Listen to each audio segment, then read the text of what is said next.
Hello and welcome to episode 71 of Flesh and Pod. My name is Logan. I am your host. With me, as always, and in the near future, pseudo incapacitated, Derek Oswald. Charmer, what did you get up to in Flesh and Blood this week? I played some more games on Talishar, trying to apparently increase the number of assassin decks that I'm actively playing. I'm up to 3 that I'm trying to whittle down just for Uzuri alone. So that's been a thing. I have my pummel list that I'm sticking to refining, but I also have what I call the switch hitter, where I'm trying to pull the Sam Dando and make them guess whether I'm just going to buff the stealth card or do the flip-flop switcheroo. And then I have a fatigue list that I'm secretly working on as well that is kind of interesting. Anymore. Well, it's not. I mean, but that one's kind of interesting in it. That's its own bag of worms that I'm not sure is good in the current meta, but on the off chance it becomes viable, I want to be able to switch to that. So yeah, I played a decent chunk on Talishar, and then I was just saying before we went live that I've been slowly working on getting stuff around so that when I'm recovering from surgery, I can continue sorting through my stuff. So I bought some supplies, got some binders, some 4 rows. Obviously, I recently opened a number of cases of Outsiders, and it wasn't enough because when I went to the store for supplies today, I also bought another box of Outsiders because I couldn't help myself. In my defense, though, my wife told me to because she said she had so much fun helping to open them on stream. She was like, "Why don't you just get another box while you're there?" So this is how it starts. We're converting Sophie. Yep, this is how it starts. But yeah, I mean that's the most of what I have gotten up to. I'm gonna miss this next week's armory because it's on the day of my surgery. It's on Wednesday, so I don't know what I'm gonna be able to do by next week. I might be able to fit in some Talishar games while I'm recovering if I can figure out how to use my mouse left-handed and not mess it up. I feel like it's not that hard. I mean, it's not that hard, but I just feel like the autopilot thing, I'm going to end up clicking something wrong and then just being angry all the time because it'll commit the action. But anyway, we'll cross that bridge later. It's a weird thing to be angry about. I'm angry about so many things all the time. You did say there were like 7 worries. And so, and then you consider that a lot though. And I'm like, it's not a small number, but like, and 7? Christ, I've had a lot of days where 7 was before 9 a.m. Like shit. Sure. I just like to mix it up. I like to say like there's many worries and then people will be like, how many? And so sometimes it's like an arbitrarily small number just because then it's like, you know, more comedic that way. Or I like to say like tens of worries so that it could be anywhere. Well, okay. You know, anywhere from like 10 worries to 99 worries, right? I love giving that big range. I don't know. I just. So now we're talking about exponents again. Very similar to, yeah. Okay. Wonderful, I guess. Flesh and Blood for me was played Armory, drafted some Outsiders. That was fun.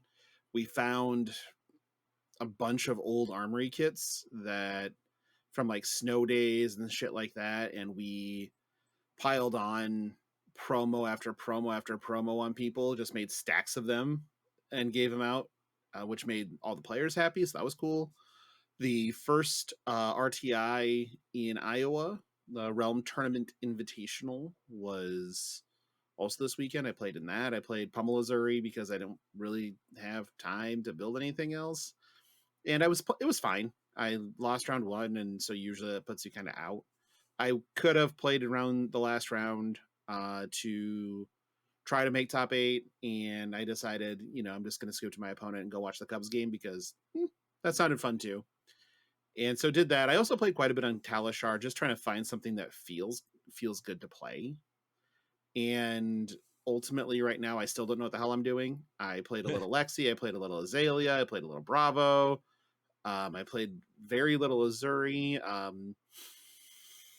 I really was thinking that, Azalea might be the answer. And then good friend Clark J Fab, he Did he give you the Bravo? Yeah. I've been saying Bravo's got a really good matchup into that, and that Well, if I wasn't on my assassin thing, that's 100% what I would take to Baltimore. I think it's actually really well positioned right now. And Clark is from Michigan, also a very hard Bravo enthusiast like myself. I always respect his work. So the minute you said that, I was like, oh, you got the Bravo. And if you're on Azalea, that's not a good time.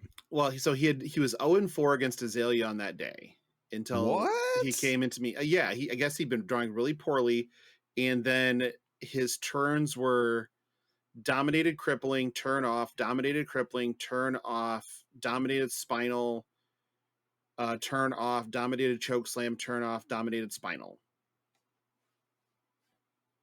Yeah, I mean, that's what that deck's supposed to do. Okay, I lost. It was painful.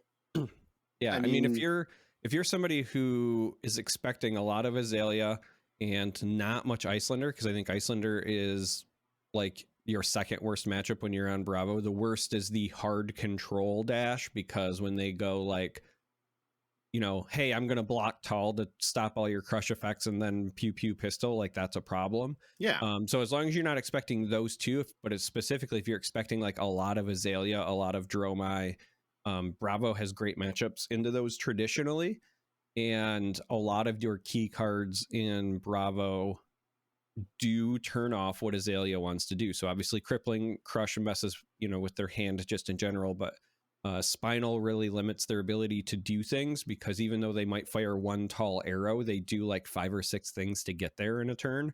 So spinal is still very relevant against Azalea. And then choke slam is also a really big deal in that matchup, even more so now that they've got you know, the new buff cards from Outsiders. So Yep. it is, you know, between Ponder Run, you know, Premeditate, and then the like lace cards, and then all of the old ones, and Melting Point as well. Like there are so many buff cards that Azalea is potentially running now. So Chokeslam is a huge deal. And I really do feel that if it's a, you know, a deck that you're comfortable with, that you could probably do pretty well with it. And like I said, if I wasn't spending all of my time trying to figure out which build of Uzuri I'm going to feel most comfortable with in Baltimore, I would just slam dunk Bravo, because I like I said, I think I still feel really good about the deck I took to Indianapolis. Even like I hit matchup hell and still just barely like bubbled out. And when I say matchup hell, I mean I ran into only 2 medium matchups and 5 unfavorable matchups for my 7 rounds, including like running into Majin Bay, you know, my good buddy Caleb on Icelander. And I felt like did really well. So even more so now with the meta the way that it is, I feel like that deck is well positioned. So I hope Clark's going to Baltimore and he wins with it. Are you going to be able to shuffle cards by Baltimore? Or are you going to be calling a judge every round? I don't know, but I imagine I'm going to be on a first name basis with judges. Yeah, I don't know. So technically, my first post-op appointment happens that week before I leave, where I'm supposed to get my sutures out, and then they are supposed to tell me whether I'm still sling bound, whether I'm not, how much I can do, etc. The reality is if my sutures come out and I'm out of the sling, I only really need the right hand to hold, and then I can still shuffle with the left, and then just have like, you know, a judge shuffle if people are whatever. But I don't know. We'll see. Might just be judge shuffles too. Yeah, because we were talking before we started recording about how both of us are stubborn and stupid when it comes to recovery. Yes. And so you're going to try to do as much as humanly possible, because why wouldn't you? And I remember when I had my knee reconstructed, they gave me like this water thing that like it looked like a cooler, and you put ice and water, and it pumped ice water onto a pad that was on my knee to keep it cool constantly, so it just didn't like explode into the size of a beach ball or what the fuck ever. And I figured out that it could hold 3 beers along with the pump. And they had given me a morphine drip pump that was attached via a like Velcro thing to my leg. And so once the morphine ran out, I then strapped that thing around my neck like a dog in Alaska, and then hobbled to the fridge, put a can in it, hobbled back, put it in the cooler, and did that 3 times, then once more to drink, and then went back to elevating my leg. So I had 3 beers right there for when I needed them, which was pretty much immediate. And I drank the entire time on painkillers because why wouldn't you? I didn't know that was a bad thing. I don't read the instructions. So yeah, we are different levels of stubborn, because my stubborn is that I try to get back to normal as fast as possible, but also I'm very I don't take pain pills unless I'm basically dying. So I don't know how fast I'm going to be off them this time around, but I mean, I've been suffering this whole time basically anyway. I already can't be on them. Part of the issue with me and pain pills in general is I have a clotting condition that can be exacerbated by certain pain pills. So like even after this surgery, for example, they're going to have me on anticoagulant stuff and whatever. But there's also like leading up to this, they were like, hey, by the way, like you're not allowed to take anything other than Tylenol or else it could cause clotting issues. And I was like, good news. That's me anyway. I don't even take Tylenol. This is the blood of flesh and blood right now, by the way. Yeah. We're covering and we're covering like when it's gonna like cut into my flesh and all that. But also just hard addiction runs like really deep in my family. Like my mom basically killed herself on painkillers. Wasn't exactly how she died, but it was how she got there. So contributing factor. I usually just avoid them. So yeah, we will see how this goes. Like before we went live, I was telling Logan that the day I had my wisdom teeth taken out, like I had the appointment in the morning, was in high school, and then I just went straight to school and I never took painkillers. And I remember I was changing the gauze out in my mouth, like in the bathroom, and then somebody like told on me because there was a biohazard or whatever. And so like I had to have a discussion about that. Which, you know, looking back, yes, I probably should not have been doing that, but right. I was a stubborn, dumb high school kid, so whatever. But then even like after my gallbladder was out, like I didn't take any pain pills for that after that first day that they sent me home, and I was like up walking around on the second day, and my wife was yelling at me like, "You're gonna tear your stitches." I can't wait for that. About that. I was fucking terrible about that shit. Yeah, like I was I'm off crutches well before I was supposed to be off crutches. Every single time I've been on crutches, like yeah, whatever. I'm sure what's gonna happen is I will probably be shuffling in Baltimore, whether I'm supposed to be or not. I will, even if they get me out of the sling, I'll probably take the sling still with me. Because I've been thinking about the flight and I just don't want people to like bump me. So I might sling up for the flight just for it being the visual cue for like people to not be an asshole. But sure. That makes sense. Yeah. All right. Well, like probably should talk about like the shit that we normally talk about on the show, I guess. We are actually. This is it. That's right. Actually, we are exactly on the rails for the normal rails we're on? Question mark? Yeah. So anyway, welcome to the Alpha Clash podcast. Right. Well, I mean, Lorcana Alpha Clash podcast that will be starting up shortly. Most of those games got a lot of news recently, but they did. We'll cover that later. Yeah, we'll cover. Yeah, I don't. Sure. They as far as Alpha Clash goes, they treat us incredibly well. So kind of want to, but we are in the midst of Collectors Week at Flesh and Blood HQ on fabtcg.com. Hashtag no free ads, except for that's just a free ad. It's interesting. So collecting is part of what I do. I am very transparent about that.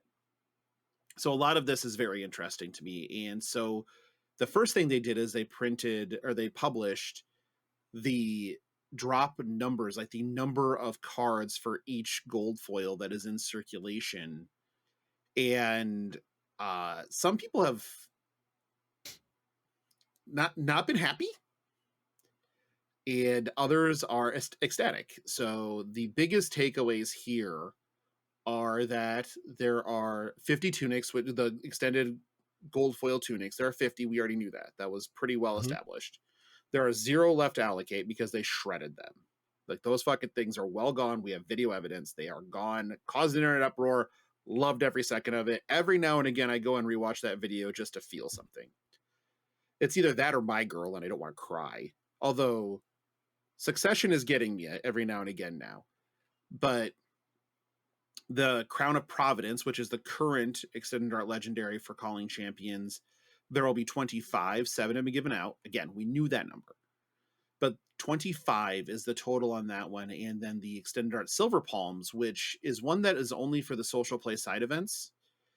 Those, interestingly enough, there are 40 of them, but only 3 have been given out. So that in and of itself is fairly interesting.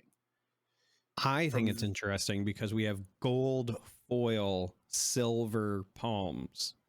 Correct. Gold foil silver. When did it call them gold palms at that point? Like, is that so hard? I mean, I guess you have to change like the printing. I don't know. So then your legendaries are 40 of each. The least allocated. Oh yeah. The legendaries are 40 of each. And not the extended art, just the legendaries. Right. And then the majestics were what, 60, right?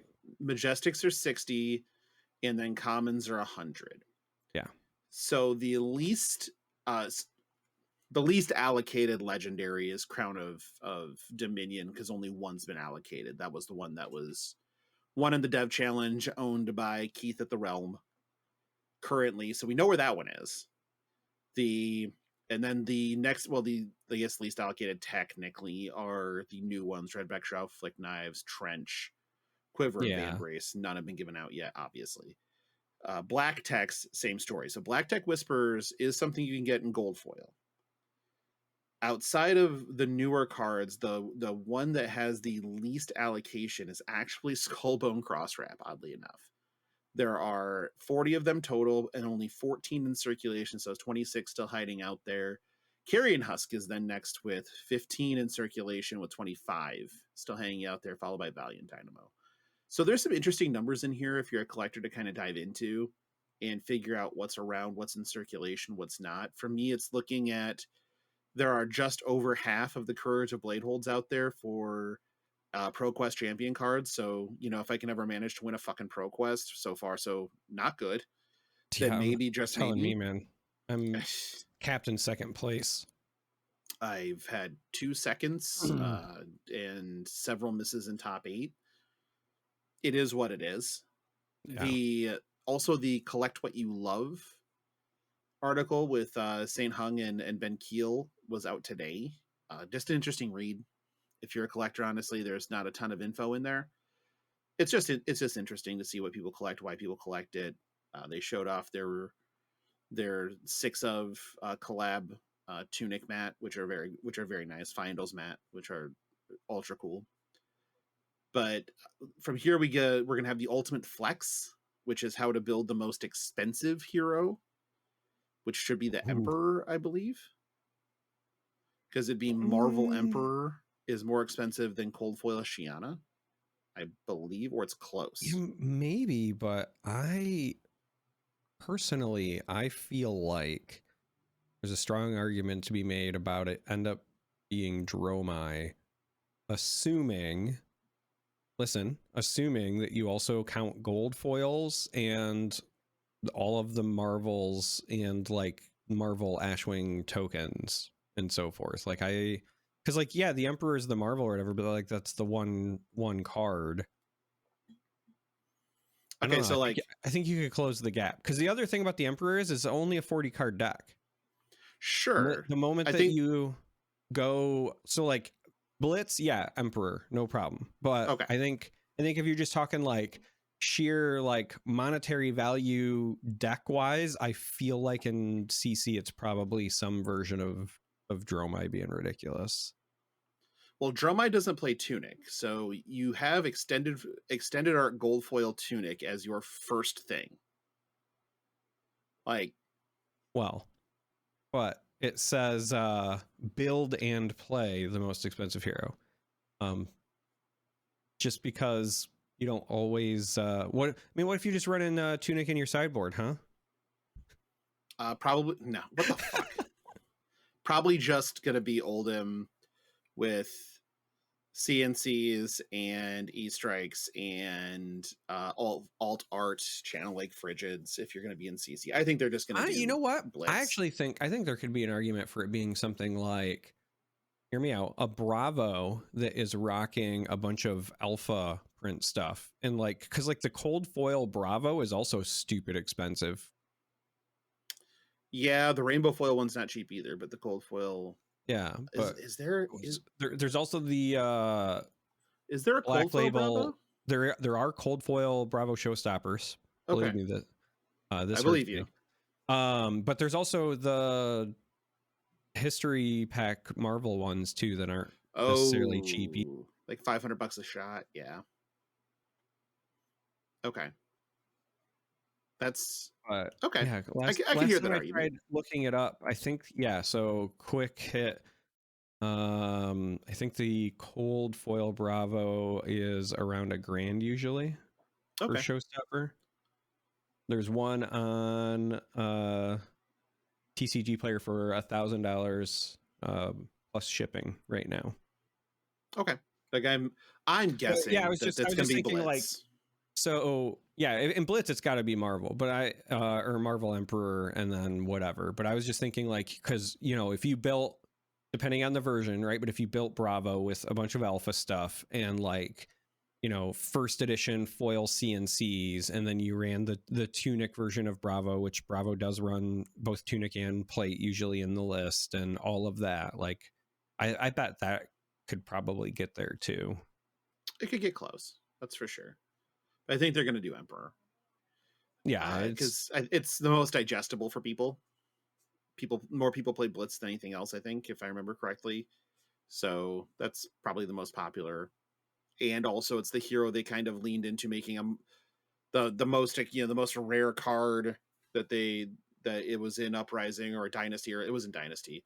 The most rare card in Dynasty was the Marvel version of the Emperor. I'm pretty sure they're going to stake their claim there, although we all know it was foiled surgical extraction.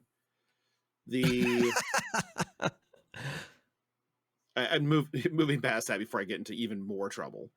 We also have the Ultimate Flex, not the Ultimate Flex. That's got to be a 10, which is going to be Matt Rogers on card grading from PCG and showing some of the rare stuff that they've graded. Mm-hmm. Okay, I mean, again, for a collector week, that makes sense. I'm not the biggest, if they're doing live grading in Baltimore, I'll take some things to PCG just because I've got quite a few things that, it's like, fuck it. They're going to let me, they have things graded on site and I take it back with me, then sure, why not? Like, slab some shit. I've got Kodachis that are cold foil. Honestly, I've got way too much batshit stuff that I could slap in there and say, hey, grade this for me. Sadly, one of my Centauri Sabers is definitely not gradable, so I'm not having the other one graded, that's for sure. But, okay, fine. The one that interests me the most is the print run update. So if, and I'm saying if, because they've made no suggestion that this is exactly what it's going to be, but if this is announcing the print runs of Unlimited products, which they haven't done yet, we do not know the print run from LSS of any Unlimited product to date. This could cause utter fucking havoc in the market, and I am super interested in what happens here. If, and I say in big if, they do announce this, I would expect that the smallest print run of Unlimited would be either Arcane Rising or Crucible. And then the next one would be second, and then WTR, because I think that WTR had the extra production in there for the farewell events, and then potentially just because it was the original set. I know that, and they announced out of print on Arcane first, I believe. Yeah. And then it'll be very interesting to see what the difference is between the numbers in Monarch and those. And that will start feeding a lot of information as to how many of each thing that there are, which is another part of what they're supposed to be updating. So this could have a very big market shakeup in either direction. I'm also kind of very interested. I'm wondering if they're also going to let us know what the existing numbers are as well, because the other thing that hasn't really been discussed is ever since they've made the move to no first/unlimited, because we haven't ran into any of those sets hitting like the end of their run yet. But we also know, like, because well, sort of. I mean, Everfest was supposed to have an unlimited, but doesn't, and won't. Right, it won't. But I just mean like from the ones that were planned that way. So I'm thinking like Uprising, Dynasty, and obviously like now Outsiders. I don't think we've ever been given like what the expected those are all in numbers print are. still. Yeah, Right, they're all still in print. But I just mean I wonder if they'll tell us what their cutoff is. Like, do they just print them until not? Because yeah, and I most specifically wonder about it as well, knowing that they announced. So this is what started this train of thought. They announced the quote unquote God box print run error thing, right? In that window of time where the foils were supposed to be commons and then some legends and fables got in there. But what stood out to me specifically about that was that they said that they knew roughly what the expected percentage was that was out in the wild extra, which says to me that they have in mind a set number for any given run for these newer sets. So that tells me that they kind of go into them knowing exactly how many cold foils, how many rainbow foils, how many whatever they're going to print. So there's actually evidence. There's actually evidence of that, because if you go to the Collector Center page and go to each of those sets, Dynasty, Uprising, and now Outsiders, it has a size of print run. It'll say out of print no. It says size of print run TBA, right? So to be announced. If you go to History Pack 1, size of print run says TBD. So to me, that would mean that they don't know how much History Pack that they're going to print, but they do know how much of each of those other sets they're going to print. Right. And that's the way I'd like to see them handle it in the future. Because I always felt like their original design was there would be a limited number of first edition, and then unlimited was, in my mind, always supposed to be unlimited. And then I think what they've realized is that people were just like gouging the first edition stuff and it was causing issues. So now instead they're like, okay, a set is a set, and then we can reprint the hell out of whatever history packs we want as needed because it's white border, blah, blah, blah. There won't be the cold foils and all of the marvels and all that jazz that comes with a set. But you also don't run into the issues you had with that first edition unlimited thing, making things like, again, just insane prices right out of the gate.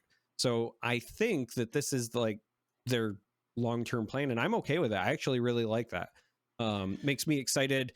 The thing that I've noticed since, Uprising is that even when I'm opening stuff now and I might have most of what I need, like I'm still excited because there might be like, oh, I might get a Marvel or I might get a whatever, right? Like I like that it's not just, all right, well, the first 3 months of the set are over. It's no longer first edition stuff. So I'm going to try to buy as little of this product as possible. I just opened 3 cases of Outsiders and I brought home a box of Outsiders today because I was like, oh, I mean, that's a good example. I need more Assassin stuff so much from this set. I own 0, and I do mean the number 0. Tales of Aria unlimited cards. I also own 0. They're all first ed. Same. And I will not, if I get like example, I open a draft unlimited Tales and I wind up with a Channel Lake Frigid. I just trade it or sell it immediately. I don't want it. It doesn't match. And that's a big, I don't know why. Why the fuck am I wired this way? What is wrong with me? There are so many questions here. But if they don't match, it will drive me absolutely fucking crazy. So, no, I just don't. Same story. It's sadly the same story with my foil and Lightning Strikes. They didn't match. 2 had the wording draw a card. 1 had the wording when this attacks draw a card, and it was burning my eyes. So I had to find somebody that had one of the ones that I was missing and that they were uneven on theirs and then make the trade, which did happen. Thank you, Nate. And so it's it's a big relief to me for no fucking reason, 0 reason. Outside of aesthetically, it bothered me, which that's being a collector. That's being wanting everything to be the same and match. And I think that they embrace that. They definitely want people to have the things they like, which getting rid of the first edition model was the smartest thing they ever did. Like, if you go call it what you want to, call it Fab 2.0, call it whatever you want, but it was actually brilliant to change the model the way they did, and then just introduce different types of chase cards in a larger, swath. Like, there was the extended art Twinning Blades, Lumina Ascensions, Beast Withins. Like, those are cards that were out there in sets that had the first edition model, but it gives people an incentive to keep opening these sets outside of Dynasty. There's no incentive to open that set. So moving on, do you have anything else to say about that, Mr. Derek? I know that not about Collectors Week, but I just was getting excited because, again, we for once got somewhat new news because we delayed. So I would just like to say that as of right now, 6 minutes ago, there's also a new article up about what to expect at the Pro Tour, and it is written by published author Matt DeMarco. Is he the author of The Stoic? I've heard really good things about that book. It's got some decent reviews on Amazon. If you want to read The Stoic, you can check it out. But he also wrote this article about what to expect at Pro Tour Baltimore.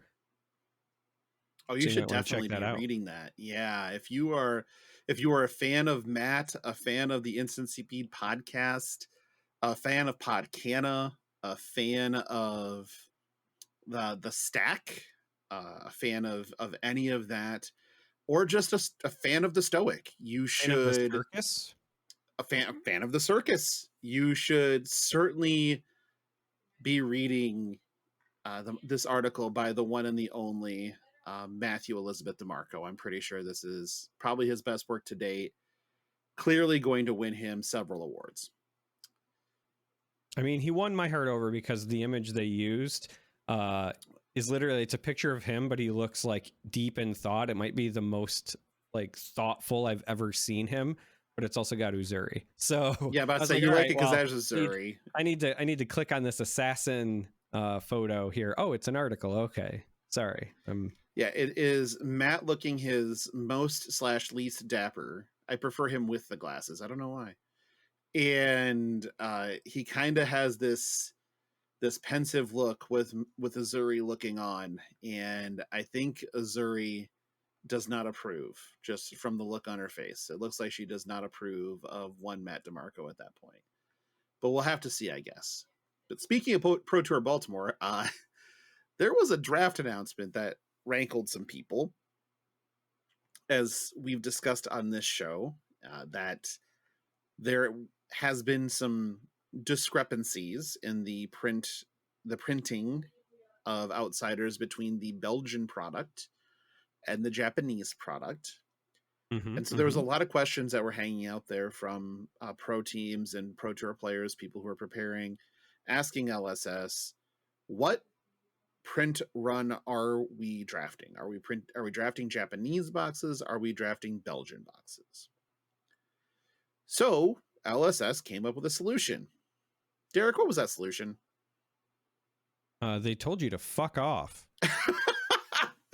Yes, they did. No, that's not what they actually did. All right, so I have to be very careful about what I say here. No, you don't. No, just listen, because of like other conversations, etc. So I'll put it this way. If you're not familiar with why this is a big deal, there are certain instances in print runs where there can become a level of predictability in the packs, meaning that you can very closely tell what has been chosen from a pack that has been sent your way.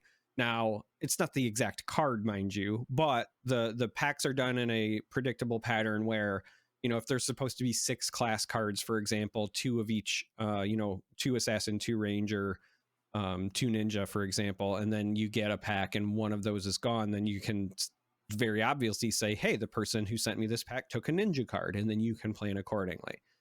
And this distribution was different depending on who the printer was in this particular case. So this is why people were asking.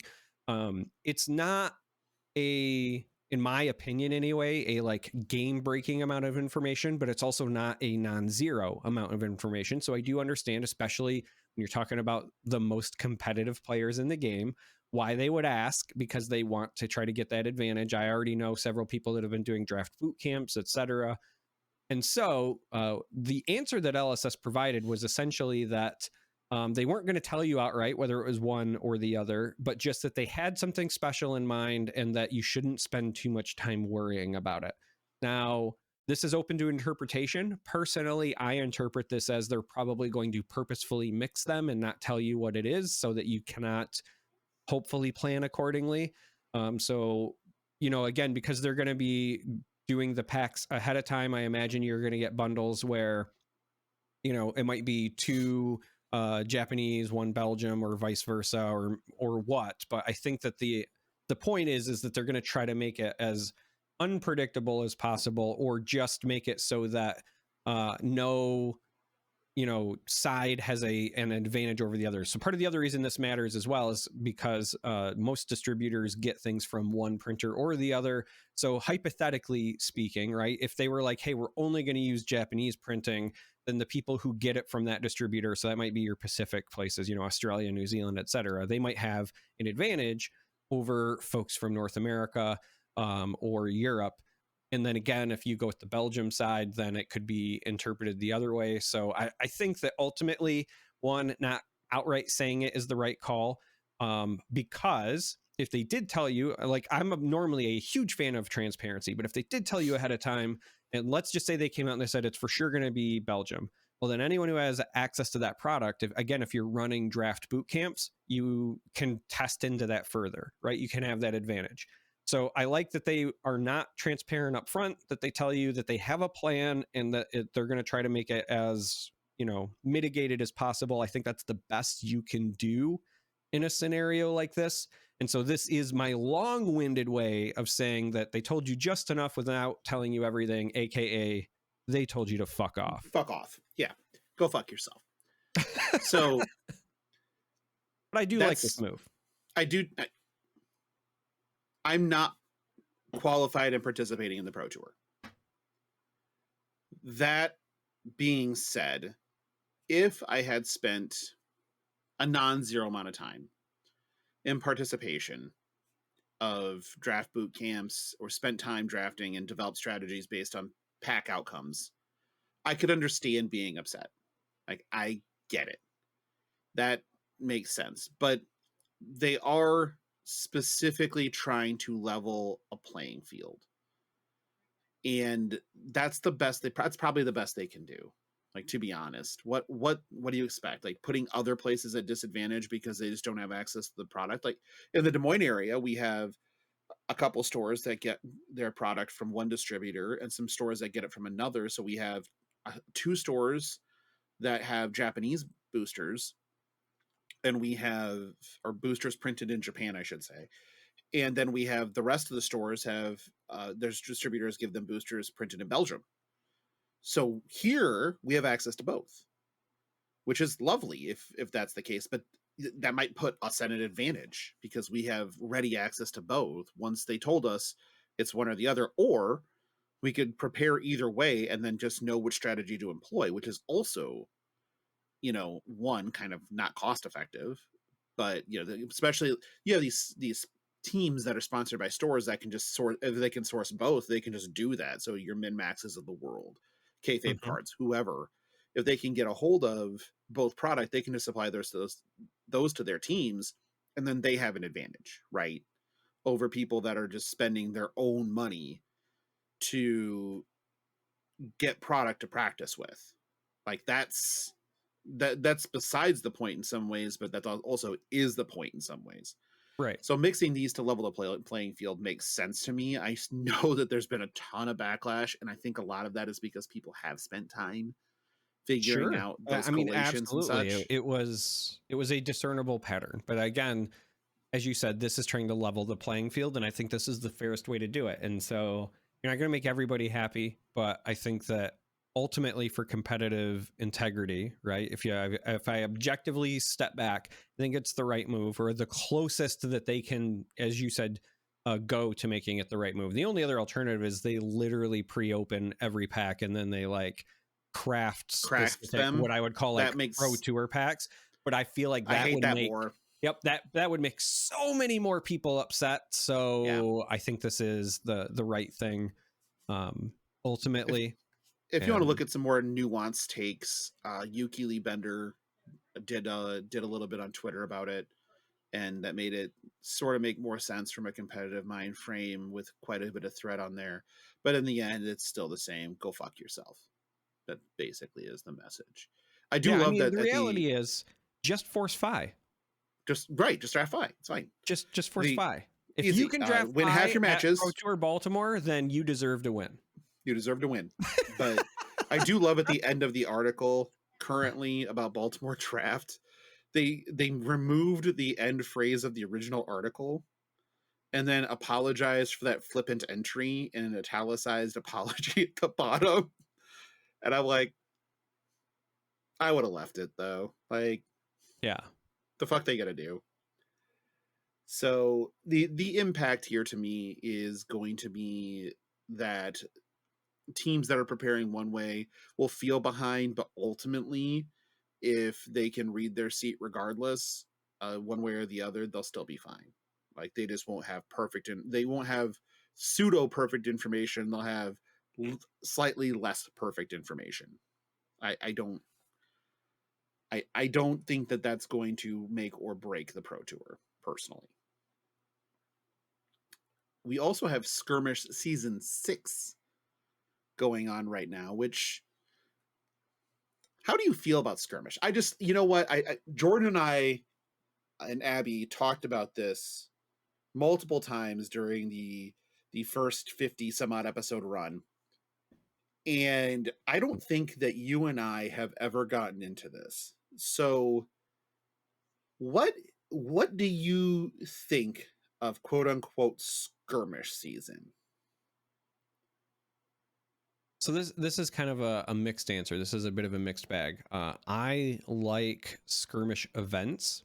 I'm a little upset that with my schedule, both in terms of personal obligations and also my recovery, there's a strong chance that this time I won't be able to play in any, or if I do, it'll be like one. That being said, I'm less a fan of what I would describe as skirmish season. And my reason for that is that skirmishes are by design, or at least by, what LSS has publicly said their design is supposed to be. They're supposed to be that like first entry level tournament, like after an armory, right? So like the idea of, I've picked up the game, I've started playing it, and I'm interested in tournaments, but I don't want to do something as competitive as, a ProQuest or a Road to Nationals, whatever. So like skirmish is supposed to be this like entry level format. It's usually also why they run them in Blitz, not always, but usually, whatever. Big fan of that. So to me, I don't think that should be a season. I think that should be a year-round thing. Just maybe spread them out. But I feel like you want to have that path for onboarding people to your organized play, not in just a dedicated window, right? Like if somebody comes in and they're like, hey, I'm a new player and I kind of want to, check out tournaments, you should always be able to say that sometime within the next 2 months, like, hey, this is like the first step. If you just want to get your toes wet, point them to that, right? I also don't like the quote unquote skirmish season just because timing wise, it very rarely aligns with the larger picture. So like right now is a great example. Skirmish season, it's in my area anyway, most of them are blitzes. So if I'm somebody who is planning on going to Baltimore, whether that means I qualified for the Pro Tour or in my case I'm just going for the calling, that's not part of my event, right? So unless I just like skirmishes or I just like blitzes, it feels like I'm dedicating time to something that is interfering with my active testing time for the bigger event, right? So it'd be one thing if this quote unquote skirmish season aligned with what I was getting ready to do, the same way that like Road to Nationals events help prepare you for Nationals. you know, the ProQuest events help prepare you for the Pro Tour. But this one just kind of feels I don't know, it just doesn't feel aligned, right? It doesn't feel aligned with the bigger picture, but it also doesn't feel aligned with that core concept of being that first entry level style tournament. So like in my mind, I wish that instead of a skirmish season, like I love skirmish events. I just wish that instead it was like a, hey, in your area, like we're just going to spread them throughout the year, but we're going to say, you know, within, you know, a 2-hour driving radius of blah, blah, blah, or do your best. Again, I know that the US is hard. I get it, especially if you're coming from a small island, but something where you just figure it out where this, again, if somebody comes into a store and they're like, hey, you know, I really like the game, I'm having fun in Armories, winter bigger tournaments, then somebody that can say sometime within the next 2 months, right? You can just say, hey, the next skirmish event is, you know, 6 weeks away. It's this format. It's like that first step up for stuff that this is what I would recommend. And then they do it. Like that to me is the way skirmishes probably should be, or at least that's the way I feel they should be. But I don't like dislike the events as a whole. I just don't like where they like align with, you know, the bigger picture. Like I think of that about that pyramid that they always post, right? And it just doesn't feel like a true foundation for the pyramid the way it's supposed to be. So that's my take on skirmishes. Yep. Okay. That pretty much tracks. It just doesn't quite. We use different language. You and I are very different in the ways that we describe things. You are very eloquent, nuanced, careful. I say things like skirmishes are fucking pointless. And that's the difference between the two of us. So to me, as a competitive player, I don't like skirmish quote unquote season for a lot of the reasons that you said. It doesn't build on anything. It feels like they should be doing these throughout the year to grab people as they start getting more and more into it rather than have to wait. So there's a lot of times where the first thing that people hit in their first competitive REL, you know, fab event is a fucking calling. And that's because they started 2 weeks after quote unquote skirmish season ended. That's unfortunate. That's not how they draw it up on their pyramid, and it certainly doesn't feel right. The other portion of skirmish season I don't like is another thing you brought up. It doesn't feed into anything. It feels like it's attacked on 4-week, 3-week period of events that are supposed to be converting casual players to show them what competitive is like. And at the same time, though, it doesn't feel like it accomplishes the goal, because if it did, that would be a stepping stone. It would be going, okay, did you enjoy this? Cool.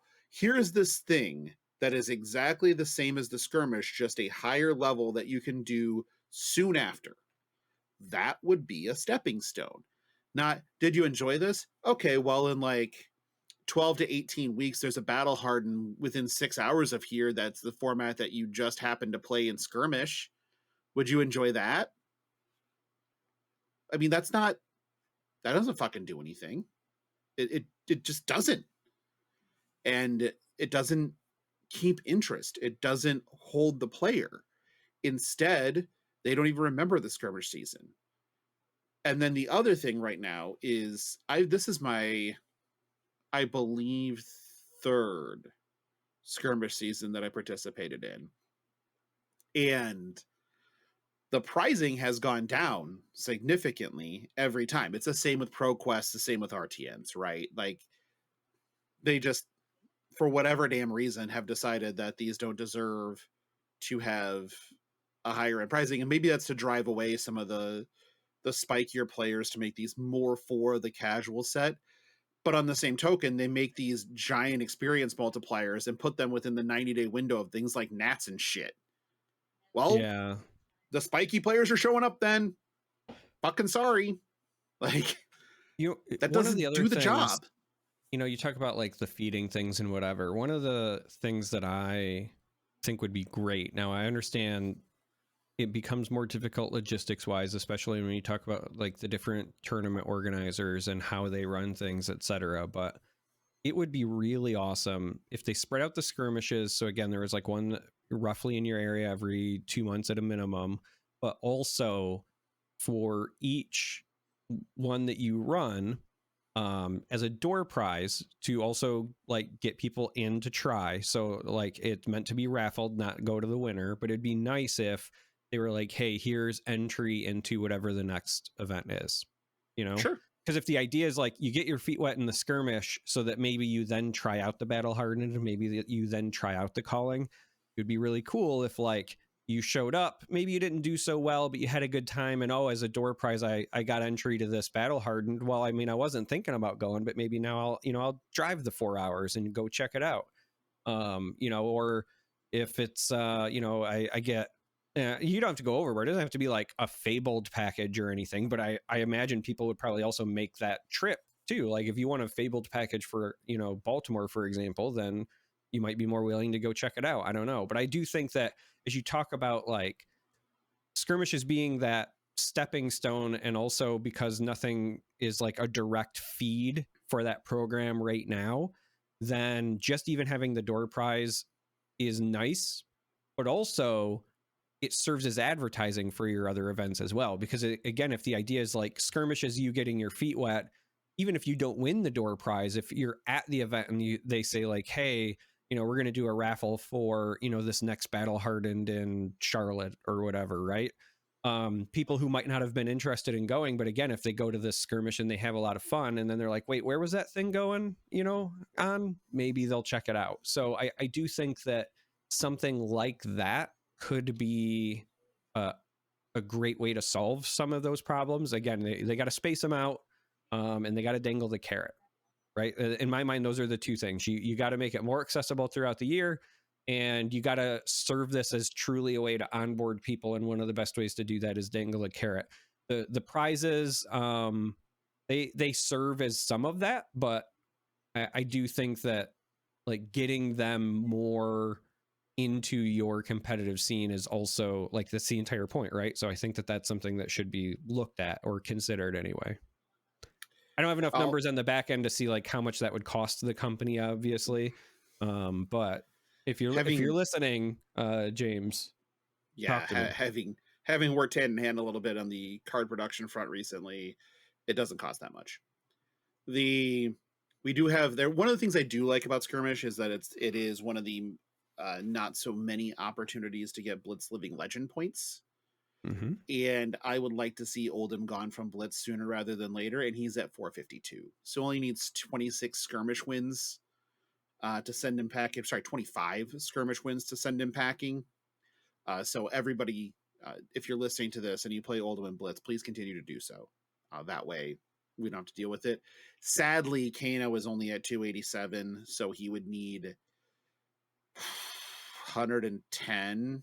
Yeah, I feel like what happened with him was he was like on pace for a while, and then there was that one round of nerfs where he fell off, and then people realized like, oh yeah, no, he's still fine. But there was like that weird window where he just disappeared in Blitz. Everyone was just like, oh no, he's just dead. He's not worth it anymore. That's not true. Yeah, that's not true at all. But I do also think that part of it is that was around the same time like Iyslander showed up, and people were like, oh, she's also good, and we're seeing that a lot this season. Yeah, she's still very popular. Quite a few Iyslander wins and quite a few Briar wins that I'm seeing. There is also a Data Doll victory, so we should all celebrate that Data Doll has won a skirmish, because I don't care if it's like a 10-person skirmish. You fucking brought Data Doll. Listen, the doll got living legend points before Azalea did in CC. Hard truth.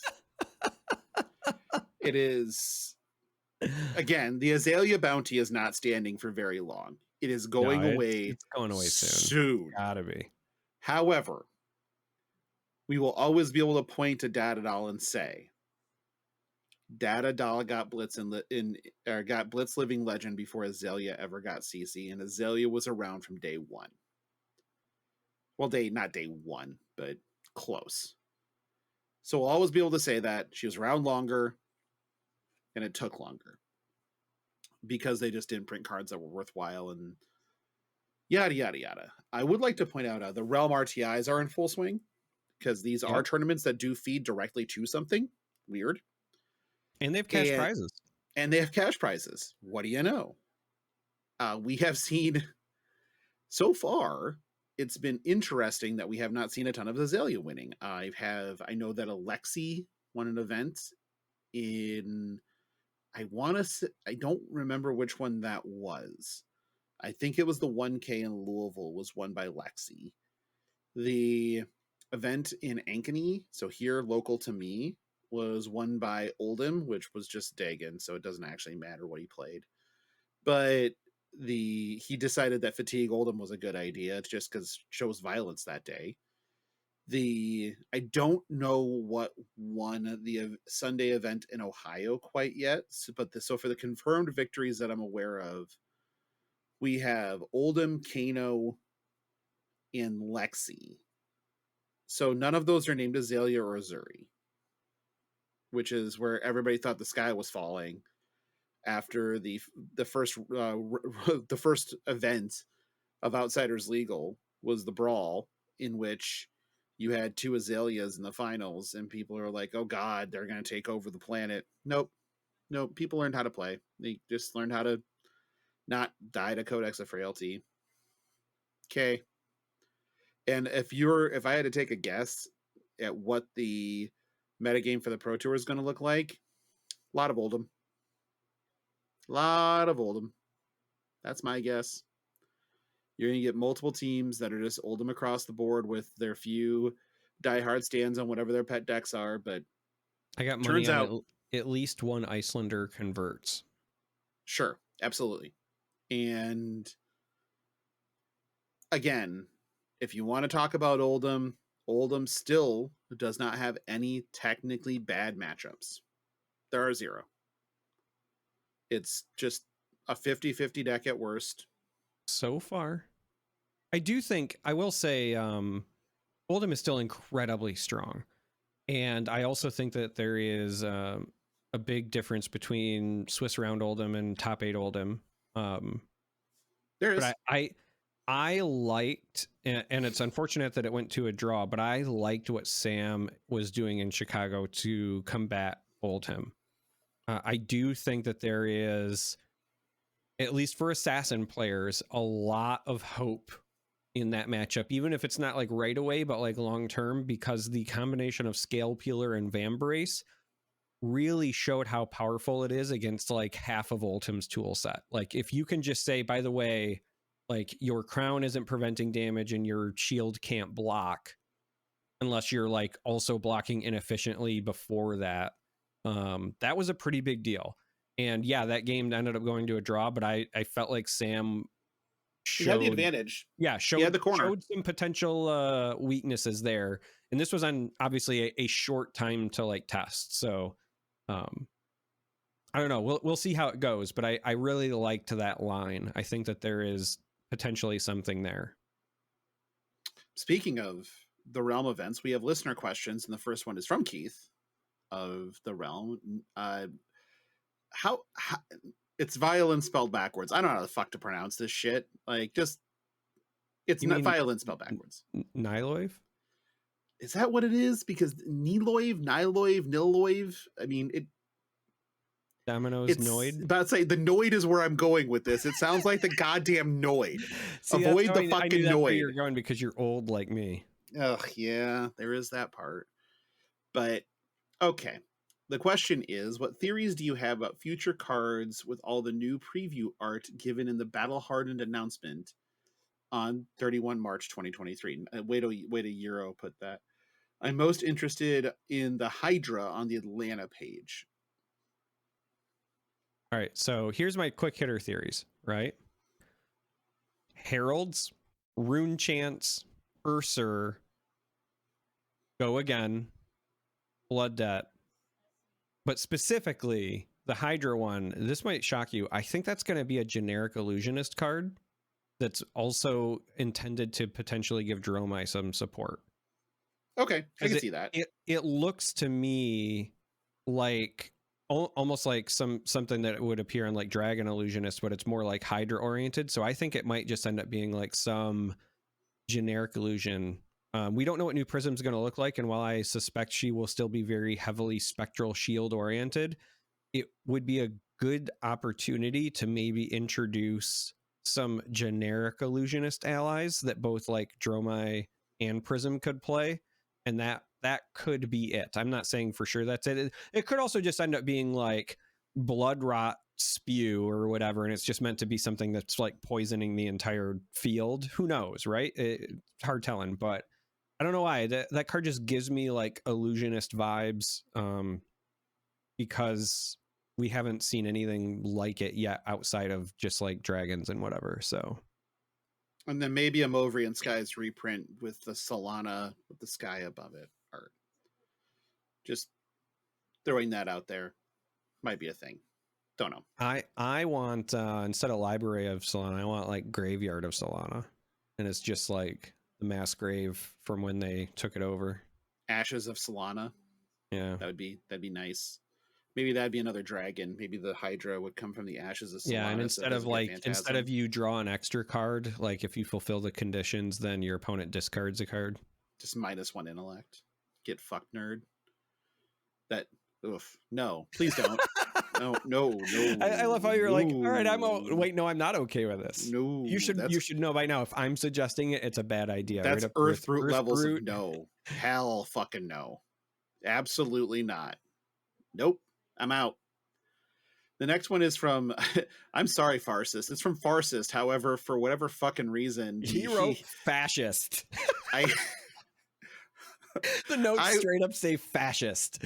It does. I would like to blame the autocorrect on Google Sheets or Google Doc or whatever, but I'm not sure if that's true because I do this sometimes while I'm reading something else, and turns out fascism's just in the news a ton. Who fucking knew? Mm-hmm. But yes, Farcist asks, does LSS hate Canada? Okay, maybe fascist was true. Does LSS hate Canada? I say this jokingly, but Canada hasn't seen a battle harden except the community-driven one last year in July. I don't even know what that was. It was a Toronto one. I almost went and played in it when I was on vacation for my wife's birthday and when I was visiting Flake. It was that Sunday. Huh. There are a lot of good players in Canada. There's a lot of exceptional players in Canada. Do we see them launching an official battle hardened in the near future? Oof. I've heard no. So here's the way that I would answer that, and it's going to be with another question. Because I don't think LSS hates Canada by any stretch of the imagination. But I think the question that I would pose is, who is running the event? Because like in America and the continental US in particular, we see a lot of things happen at SCG cons, for example, right? Because we know that SCG can run those. In order to run events, you have to have tournament organizers who can do so. And I know there are some great stores in Canada, and there's probably even some great organizers, but are there ones that have a history of running Flesh and Blood events? Do they have this space to do so? Do they have a desire to do so? I think that that's the missing link, because when I talk to my friends that live in Canada and I ask them about events, that's usually the thing that comes up in the conversations, is just like, they don't have the equivalent of, an SCG, and they don't have any other stores taking the initiative. Like, one of the things we take for granted here is that we also have great community stores that are pushing the envelope, like The Realm, like MinMax, and so on and so forth. Green Tree, sure. Green Tree, Kayfabe out west, right? Like all of these stores that are wanting to do that. And the problem is that in Canada, there's less marquee stores that are like diehard fab. Like, there's definitely stores that carry fab and they run fab events, but they're not like pushing the envelope the same way. And so I think that's part of the problem.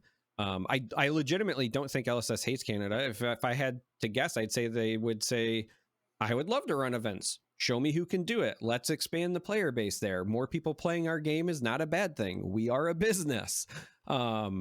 So yeah, I feel for you. And as somebody who lives in Michigan and was in, I'm within driving range of, Toronto and other places in Canada, I'd love to see events there too. That would expand my ability to play in events.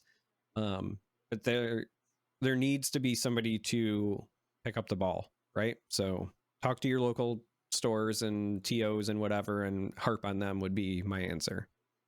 Quick question. Quick answer. Does Japan get a calling 7. before Canada? Does Japan get a calling before Canada? Absolutely. Okay. I would agree. take I would take that for sure. Yep. Both because of the massive interest they have already shown, like we've seen so many things go that way, but also just because when you think about again who can run the event, you might not realize this, but like trading cards are a big deal in Japan, and so there's Huge. a lot of tournament organizers that have experience running events, places to run the events, so on and so forth. So yeah, I think that it's actually a much easier logistics problem. It's also just smaller to get around, much like a New Zealand, right? So like if you want to put something in Tokyo, put something in Kyoto, you're gonna have people who travel to it, and that's far different from you pick Canada, right? When you're basically either picking like Vancouver or Toronto and hoping people Montreal exists. No. Okay. So you're picking Toronto or Vancouver and hoping people cross the continent. So yeah, that makes sense to me. Anyway, yeah, like that's I would say that I think Japan probably gets a calling first. Okay. Next question from I think a first time question asker.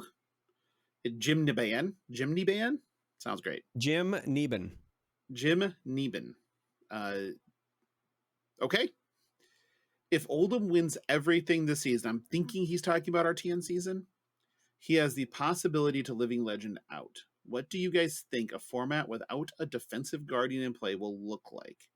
Also, do you think LSS relies too much on disruptive decks to balance the CC format? So let's take the first question first.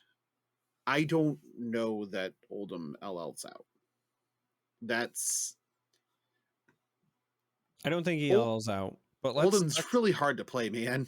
Like let's just play that thought experiment anyway, because the next question I think is funny, which is what do you guys think a format without a defensive guardian play will look like? To which I say Bravo exists. And you might not think of him as a defensive guardian just because Oldhim takes that spotlight away, but this is where my man Clark, and I'm glad we mentioned him earlier, would say he can absolutely every bit as defensive as Oldhim. I've seen Clark win a ProQuest on Titan's Fist and Ram's Head Bravo. So it just means people have to not take the easy way out. If you want to play defensive, like you're gonna have to put in the reps. But I do think that Bravo has a place in the meta if Oldhim does go. That's the answer to that question. 322 points though. So yeah, I don't think he's going to. Even if he wins the Pro Tour and gets 200, like if he gets 200, if Oldhim wins the Pro Tour, which is definitely possible, that would probably get him there. That would probably put him on the block for RTN season. If he doesn't win the Pro Tour, it's going to be a while. That's just my 2 cents. Yeah. Currently, the only heroes over the halfway point are Briar, who's only 36 points away. Briar's good as gone during RTN season, if not before. Oldhim is 678 is next, and then Icelander at 614. Dash is getting close. Dash and Visar are both close to that midway point, but they're not over and are in no danger. So those are really your only 3 that even have an outside shot, and 2 of those require a Pro Tour win to even have a shot at being gone. So if Icelander or Oldhim win the Pro Tour, either one of those could feasibly be on the chopping block. If they don't, they're not going anywhere anytime soon. The defensive guardian part, I think that people have gotten too far in their heads with Oldhim being the defensive guardian and Bravo being the disruptive guardian, they're both can switch. Both can play either game plan. It's Oldhim does defensive better because of the built-in defense react as a hero ability, as well as some of the ice cards and earth Then cards Crown. themselves, and Crown being the biggest one. Bravo still can play defensive, but has the more disruptive suite of cards. We're talking to you, Crippling Crush. Fuck you. And with Dominate can get some of these bigger crush effects across with their crush happening on a more consistent basis to disrupt. That's not to say that Oldhim, like you just mentioned, can't go defensive playing the fist and a shield. That is totally feasible. Can do.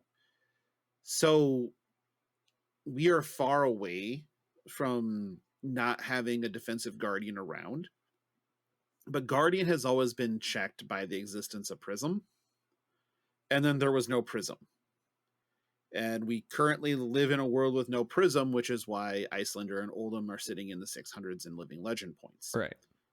As soon as we have the cops back around, we rehire the police force of Fab, which will come in July with Dusk Till Dawn. That's going to continue to be their life. Like, Guardian are still going to have basically the metagame share that they deserve with the crowd that is very good at playing the game. Because those decks require patience and planning. They are not just throw shit at the wall and see what sticks. But if you can play with that patience and that planning and that very, very nuanced game plan, you're going to win a ton of fucking games and you're not going to have any bad matchups. But take it from me, who has drank away way too many brain cells. That's fucking hard to do unless you are committed to the bit. And I played Oldhim at Nats. If I would have stuck to the game plan playing Oldhim at Nats, I had a shot at top 16. But I didn't, because my brain quit on me and I got bored and I just stopped doing what I was supposed to fucking do. And I lost. Simple as that. My opponents beat me.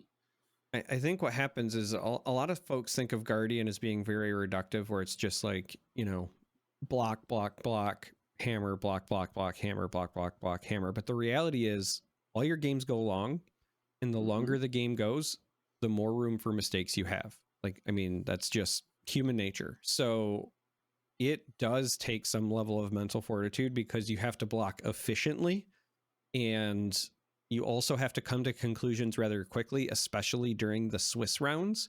And if you've ever played Oldhim, and it's not just blocking, but if you're crowning every turn and you're using reacts and things like that, it's not just like, here's my block cards, move to the next turn. Like, you have to go through the motions, right? And I know that doesn't seem like that big of a deal, but when you're also racing the clock, it is.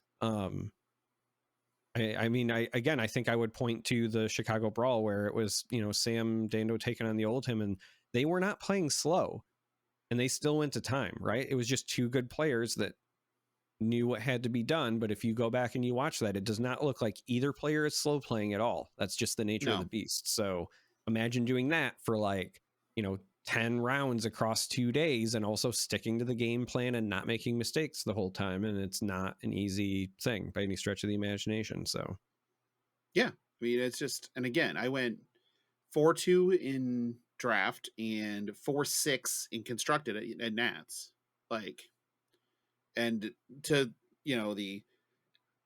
combat the Logan, you're a fucking idiot naysayers, which there's not a lot of combat there. You're right.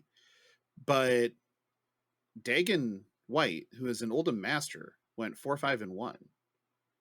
And a lot of that was he had a massive headache for a lot of the time that he was misplaying. And he got off the rails for a turn and it ended the game. It's fucking hard. And that's why, if Oldhim was just Starvo and you could just, oops, I win, he'd be gone already. It's not. So this question has a little bit of disingenuousness, disingenuity. I don't fucking know. Like, again, I drink too much, but I think that I don't think that LSS relies too much on disruptive decks to balance formats. Ooh, I that's the think part I'm excited to answer. I think that they rely on checks and balances, unlike the U.S. government, to keep the format balanced. I don't think they rely on disruptive decks. I think they rely on enough decks being viable to balance one deck from just dominating a format. I think that's my opinion on how they do it. But I I'm going to now disagree. sit back and let Charmer cook. I disagree because I think they do rely on disruptive decks heavily, but that it's not too much. It's a requirement. It's actually a sign of good design. And the reason for this is simple. If you do not have disruptive effects available to essentially every class, then the game becomes incredibly reductive. It literally becomes who can make the biggest number every turn. You look at your four cards, and it's it a pile of becomes people drinking off, and whoever finishes first. Okay. right. You look at your cards, and it's like, okay, I can do 16 points of damage if I go all offense, or I can do 12 but only block 3, and that's a smaller number, so that's less efficient. You do the math every time. And we've all been in that scenario where we've played the Phi mirrors, for example, and we've said, hey, are there any on-hit effects? No. Okay. Don't block until I have to. And then it just comes down to whoever can push the most damage, right? Like that, and it sounds bad, but that is the game without disruption. So what does Flesh and Blood do to make the game interesting? They create on-hit effects and disruptive effects for each class that all have their different flavor, their different feel, whether that's ice effects, discard effects, things that stop what your heroes are trying to do, etc.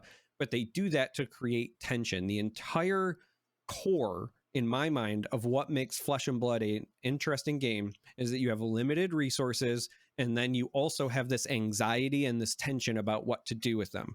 The 4-card hand every turn is genius because you're trying to solve a puzzle just with your 4-card hand in a vacuum, and then you're trying to resolve that puzzle depending on what your opponent presents.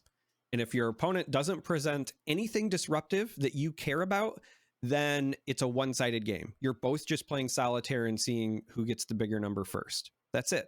So I adore that decks like Bravo and Azalea and Icelander and Oldhim and all of these things exist. And I love what they've done with Dash. I think that this is actually, again, a testimony to the way that, Flesh and Blood and the folks at LSS have emphasized the uniqueness of classes and still giving them relevant on-hit effects, but making them different for each class. So like Dash, some of the most effective cards came in the last couple of sets, and it's all T-Bone and, the pulse waves and the things that are pulling in equipment and potentially disrupting what your opponent's trying to do from that side of the game, right? Everything in the game that is relevant, is something that interacts. Again, there's a reason that Command and Conquer is one of the most expensive generic cards in the game, because it disrupts, right? And it's a generic thing that hits a generic game plan, which is the arsenal, but like it's needed for the game.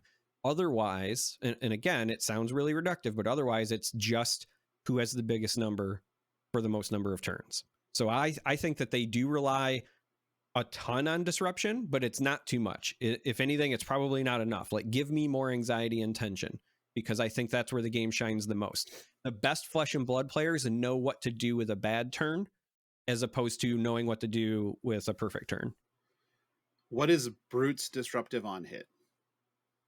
Brute's disruptive on hit is actually not an on hit. Their disruptive thing is their high roll, which sounds silly, but really their disruptive tool that they are shooting for, the thing that allows them to potentially be disruptive, is when they take away your most efficient blockers with Intimidate.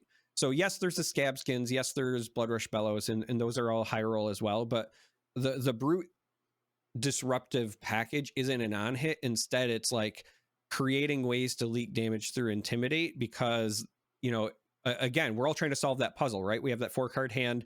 And so if you can't have a relevant on hit, instead what you do is you make somebody block inefficiently, right? You make them have to block with the card they didn't want to. And so design wise, it's supposed to be intimidate. Whether it works that way or not right now, that's a completely different argument. And that's probably a reason why the class doesn't perform at the level of others. But from a design standpoint and what makes that class unique, it's supposed to be intimidate. The correct answer was death. Brute's relevant on hit is death. Yes. Brute's relevant on hit is death. But when you look at, like, again, what they're trying to do to disrupt your plan, from a design standpoint, it's supposed to be intimidate. The same way that, like, Ninja's getting into a new zone with, like, There's dishonor a lot, and things like that. But it used to be that what they did to disrupt you was made you block inefficiently because of Kodachis and whatever, right? Like, that was their identity. Now it's getting more fleshed out because that wasn't good enough. And that's also what I love about LSS. They looked at mechanologists, they looked at Ninja and said, you know what? That wasn't good enough. Let's give them some more tools. And now we're seeing it. But I absolutely think that disruption of your opponent's game plan is the core of Flesh and Blood. Like, I just don't think the game exists without it, if I'm being honest. Yeah, that's a great answer. I like it. Last questions from Iron Mag 44. Top 3 locations to go to next in the best draft set. Also, when do you think we'll see another dual class hero, and why would it not be a mech warrior? Well, it won't be a mech warrior because of copyright. Right. Like, I'm thinking Flesh and Pod Legal, subsidiary Black Hole Legal, may have some recommendations on not using mech warrior. Maybe warrior mech, but definitely not mech warrior. The top 3 locations to go to next in draft. So I think the next one will be Savage Lands. Per the card back, there's a rotation on the back of the card because it's a globe with all the stuff in it. That would make sense. I think we're about due for, like, more brute stuff anyway. So yeah, I think that makes sense. I think Savage Lands is next. There's also supposed to be Arcane soon. So that will take us back to a hellscape that no one wants to visit, which is just wherever there's arcane damage. I wonder if that's when we'll hit Demonastery again. Probably. I would have said Demonastery would be outside of Dust from Dust. Well, I was just about to say I would have said that would be a good spot to go, but now that we're about to get some of that stuff again in Dust Till Dawn, then I think that you push a full set for that focus back. So I think Savage Lands makes sense. Mysteria, because we just got Katsu and Benji anyway, doesn't make as much sense to me in the near future either. We haven't had Brute Love in a while. I do think that at some point, so I think it should be like Savage Lands, but then I also think it'd be kind of interesting to visit like a non as heavy anyway, light focused Solana, like just kind of explore Solana in its entirety a bit. I think that could be kind of neat. But yeah, I think that so we don't have the Savage Lands talent yet. We don't know what that is. You mean Earth Brute? Elemental is in Aria, sir. I know. So no. And fuck Earth Brute. Absolutely not. Earth, anything else. Give me Earth fucking Wizard for all I care. Give me Earth Warrior. Oh yeah, give me Earth Warrior. That'd be kind of fun. But no. So I know that you said interesting things that could come from Savage Land, right? Because it's like it sounds, it's supposed to be savage and whatever. And I remember on the website there was something about, there's a tagline. It was something about like, killing and eating and surviving or something, or along those lines. So it'd be kind of interesting if we had like a hunt mechanic of some kind. Eat, kill, survive is the one you're thinking of. So I was pretty close. Yeah. So like some sort of like hunt mechanic could be interesting. I also remember from the lore that they mentioned a lot of the like dangers associated with it, the plants and the beasts there. So that could also be an interesting time where there's also the feral humans, the hecklers. Yeah, there's those as well. But I was just thinking like I don't think we'll ever get like a Beastmaster class, but I do think it'd be interesting if maybe we got like a brute that had like just one ally, like because Ranger, like when you think about like classes that would have pets, right? Like a true pet, Ranger could be one, but I could see like a Savage Land brute where you just have like your thing, like maybe instead of a weapon they have like a pet that's their weapon or something. Like I think that could be kind of neat and really go into the theme. Or maybe they've got maybe cannibalism.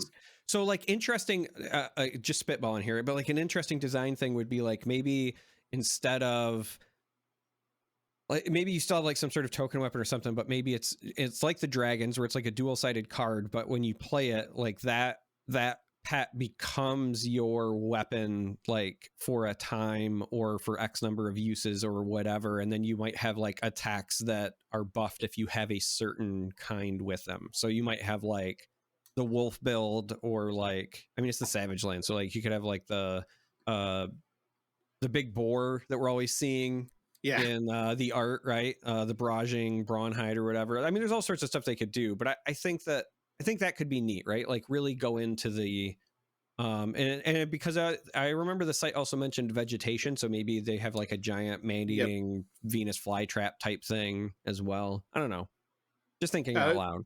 There's a lot that can go on in there. Like the art for the Savage Land is reminds me of Ungoro Crater and WoW, and which has a lot of crazy shit in it. So yeah, I think that's where we're going. Is we're going to the Savage Land, finally get some more brute support, which is needed. Honestly, we do need that. Dual classes. My opinion on dual classes is they have to be ultra careful, like with what they do, because they dipped a toe in with the Emperor. They made it ultra restrictive, and that didn't. It's not broken. It's fine, but has a lot of auto losses. It's not necessarily worth trying to make competitive, right? But there's a world in which they make one choice of you can't include blues instead of you can only include reds, and suddenly the Emperor is much, much, much better. So it's basically when you're making these dual class heroes, you're one decision point away from making a colossal fuck up. It's funny you mention that, because I've long thought that the next dual class one we get will literally be you can only use yellows instead. In fact, I was very surprised the Emperor didn't already fit into that, but the yellows made sense to me because it's the 2 pitch for a dual class sort of thing. Warrior Illusionist. And also you get everybody complaining about how like yellows almost don't serve a purpose. Now, again, I think that's really reductive, but that's a common complaint. So like, I think that at some point, outside of the illusionists that care about yellows and whatever, I think we are going to get something like that. I do also think for at least the immediate future, all our dual class stuff will be young heroes. Yeah, well, what if the new CC Prism is a light warrior illusionist that can only use yellows? She better have like 30 health. That was my thought. Is like seriously, that might even Luminaris is still gone, so we don't have to worry about that part.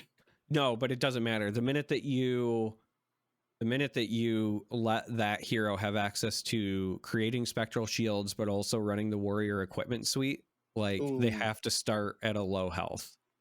Centauri Saber Prism. Yeah.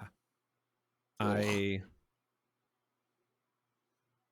is probably like it doesn't even need to be like, I think we all think about, the aura prism, but like in my mind, if you gave the ability to run a lot of those heralds on top of being able to wield weapons and have the warrior equipment suite, like we're going to have a problem. Like you need to have 30 health or less maybe. So I don't know. There would have to be some other restriction or something if they went warrior illusionist. Now I could see them do illusionist with something else potentially, but warrior illusionist scares me. And if I'm being honest, I don't think I would want that to be Prism anyway, because she's already had her, time in the light, pun incredibly intended. I would like to see us get like a more interesting version of Bolton first.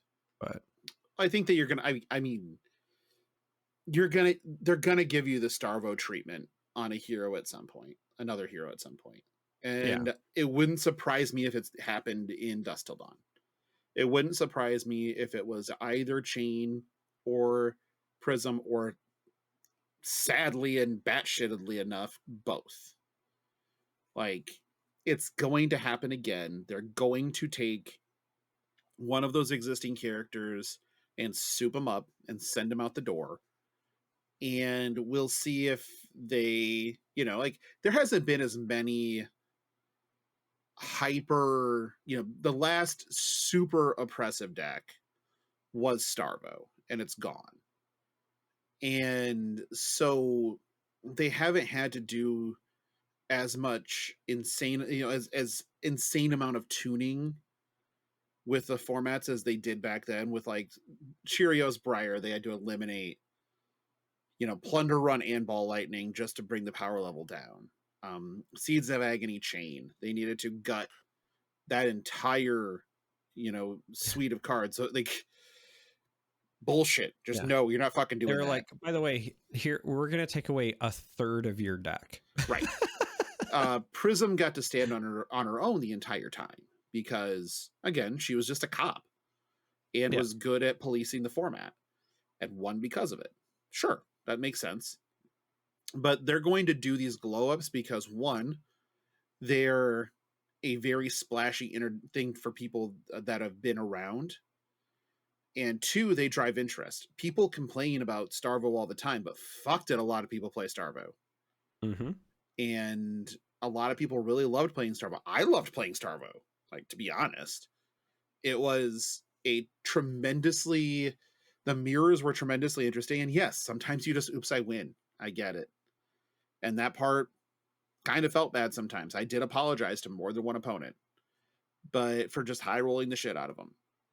However, I do also think that there wasn't this overarching lesson to be learned outside of, okay, let's treat Earth, Ice, and Lightning like maybe they're separate talents and not one talent, which was kind of the Starvo problem. Was right. They treated Elemental as a talent when it probably should have been Earth, Ice, and Lightning are all their own talent. But as I said, to me, we're going to probably be getting souped up versions of at least one of those heroes. And that souped up version may be dual classed. It might not be. Who knows? But I think that is an interesting take to try to go with, because we're not going to get a new young version of either of those heroes, most likely, since both young versions still exist in the ecosystem of Blitz. That's my 2 cents. Okay. Well, I mean, we've given an hour and a half of our lives to this again, which you're welcome.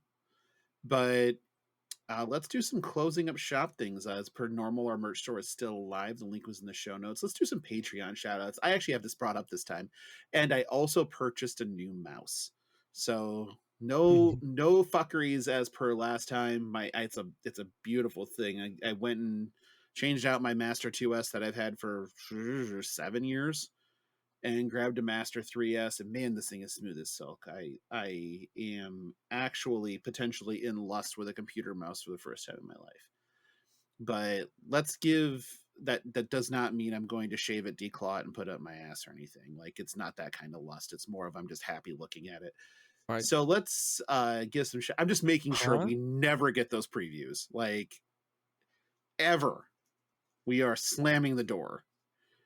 But let's give some shout outs to some associate producers here. We've got Andy, Kenny, and May. Thank you very much for your contributions. Our executive producers and up are Chris W., Nick D., Josh, Popo Mike, Rich Kopinski, Ed, Phil, Taylor, and Trevor. If you would like to support the show, you can visit patreon.com/fleshandpod. We've added tiers. There's more shit there. The new playmat design is actually live on the Patreon. channel of our Discord. I will be sharing it to the general channel and the announcements shortly, probably either tonight or tomorrow, depending on when I get around to it. But yes, there's a lot to look at there, so please take a look. As per always, you can find us on Twitter at FleshPod.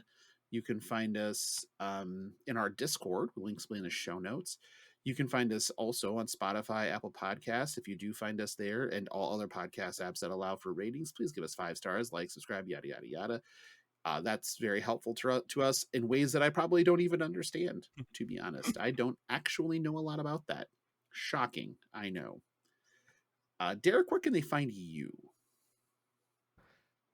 The operating room on Wednesday. OR, yes. Yeah. I'm on Twitter at the Tan and Grace. No, Yep, I'm sure are. that Charmer.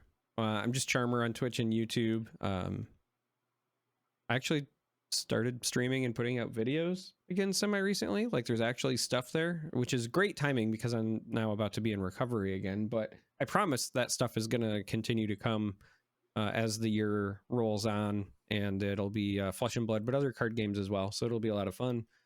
You can hopefully see me in Baltimore, so say hello. Yeah, I think that about covers it for now. Yeah, I will also be in Baltimore, so I'm very hard to find. There's nothing distinctive about me whatsoever, as has been proven, as I was called Charmer once. But you can also find me at Logan Peterson on Twitter, tweeting mostly about Flesh and Blood, even though that will be changing a bit with 1, baseball season, 2, Lorcana, 3, Alpha Clash, not necessarily in that order. Just a lot of things going on in general. I will be making quite a bit more YouTube content in the near future to do with other games, as I've had requests to do so from a variety of different gaming entities. So this will just remain the passion project, and then we'll get supported by these other things, I guess. You can also find me in our Discord. I'm very active. I'm the person behind the email address, fleshandpod@gmail.com. So if you get a reply from there or a reply in our YouTube comments, it's 900% probably me, unless somebody else has logged in and decided to torpedo what we do, which, can't torpedo it much lower than it is, I guess. But really, that's about all I have. Anything to add for you, Charmer?